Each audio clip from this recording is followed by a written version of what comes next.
Alors, qu'est-ce qu'on voit? Qu'est-ce que je vois? C'est très gênant hein, ce qu'il me fait faire là en fait. Je vois le cœur de madame. Oui, c'est vrai, effectivement, elle a du cœur. Mais je vois le cerveau de monsieur. Alors, est-ce qu'il a des cellules gliales? Ah oui, il en a plein de cellules gliales. Ah, c'est très bien. Je vais voir. Alors c'est bizarre parce que en fait, là, les gens n'ont plus d'habits, on voit tout. Oui, c'est ça. C'est quand même hyper gênant ton truc, hein. Je voudrais pas dire, mais... On va rester dans le sketch en fait, on va pas tout leur dire ce qu'on voit parce qu'ils vont être très gênés. Voilà. Et c'est eux qui vont avoir le trac et nous après on fait plus notre métier. Ça sert à quoi? C'est un truc pour on va en parler en fait, je pense que ça d'accord. Je vous le laisse parce que moi je suis quand même un peu dérangée. Voilà. Ça décoiffe en tout cas.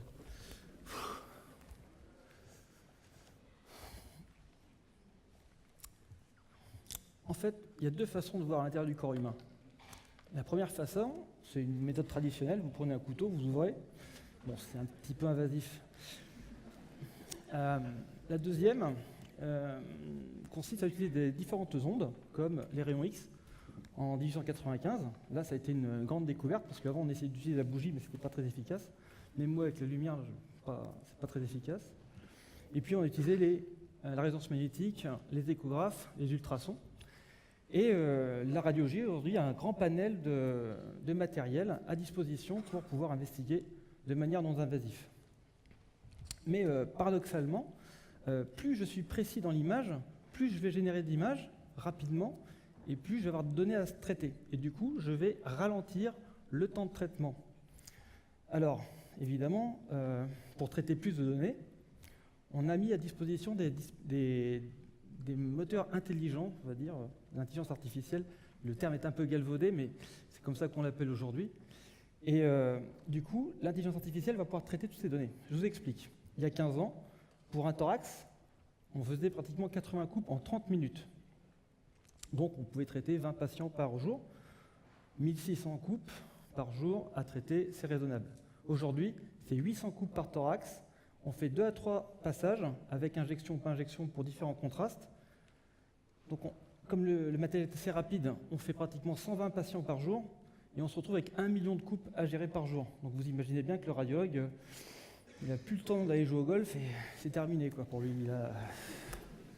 Le planning explosé. Et voilà. Donc en fait, l'idée c'est de prendre les données à des intelligences artificielles qui vont chercher les points d'intérêt, les zones à risque pour pouvoir l'aider dans son travail tous les jours. Ce qui a changé avec l'intelligence artificielle, c'est que les cartes graphiques qui servaient autrefois aux jeux vidéo, aujourd'hui permettent de calculer des masses de données vraiment importantes. Deuxièmement, vous avez les algorithmes aujourd'hui de machine learning et deep learning, dont certains participants ont présenté les travaux.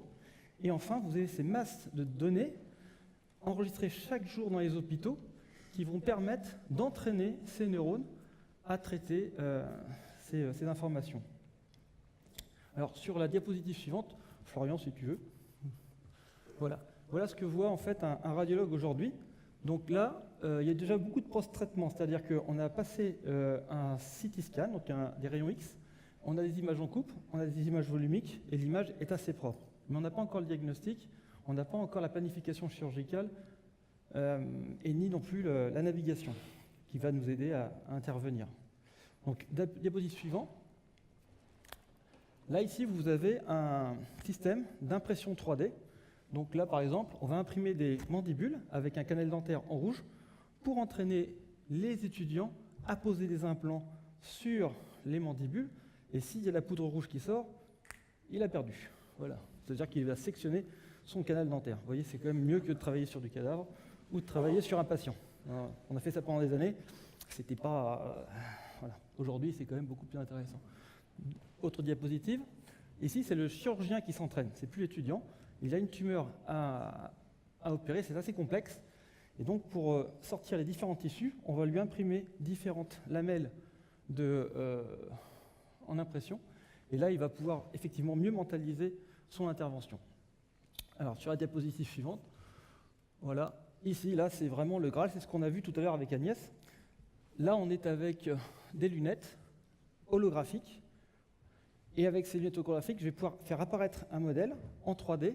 Et à plusieurs personnes, on va pouvoir regarder le même modèle. Ici, on a un anévrisme de l'aorte, vous voyez, et on peut discuter du même sujet en même temps. C'est extrêmement confortable plutôt que de travailler avec des images en coupe. Je ne sais pas si vous avez acheté du jambon, c'est pas facile de reconstituer tout le cochon.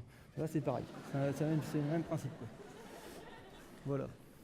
Diapositive suivante.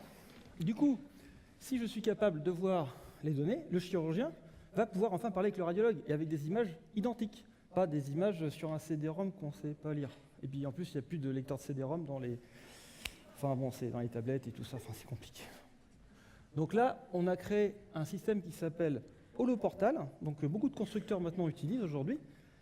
Holoportal, c'est un portail holographique dans lequel on va charger des examens et le chirurgien va pouvoir recaler l'examen sur le patient. Il va pouvoir ensuite envisager la chirurgie puisqu'il connaîtra les structures qu'il va rencontrer. Il n'y aura pas de surprise. En général, ça ne bouge pas beaucoup entre le scanner et le bloc. Voilà. Et enfin, la diapositive suivante. Là, c'est le top du top. Là, c'est quelque chose de vraiment extraordinaire. On recale en temps réel le patient sur son CT scan. Et là, pour les gens qui ont expériencé ça, comme on dit au Québec, c'est vraiment impressionnant. Même moi qui connais le truc, à chaque fois je me fais avoir, c'est fantastique, je vois à travers le corps humain comme des lunettes à rayon X. Voilà, un rêve d'enfant qui est enfin rendu possible aujourd'hui grâce à la puissance de calcul. Et donc pour vous remercier de cette présentation, vous allez pouvoir vous-même tester ce dispositif, comme on a fait avec Agnès.